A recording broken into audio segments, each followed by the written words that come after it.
ما تخيلوش شنو لقيت في الصباط اللي عطاتني عكوزتي في ليلة عرسي. كنت ديما كنقول على راسي بنت معقولة، ما كنديش في هاد العذرة ديال السحر والتكال، وكنضحك ملي كنسمع العيالات في الحومة كيهضروا على فلانة مسحورة عند عكوزتها وفلانة مشدودة في حجاب. حتى جا داك النهار اللي بدل لي حياتي كاملة، ليلة عرسي.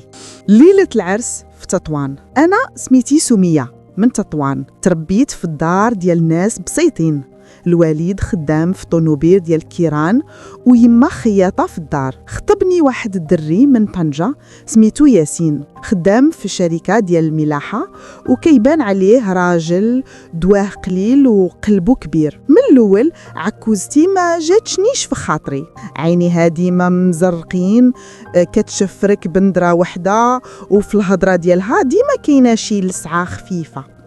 مرة كتقول لي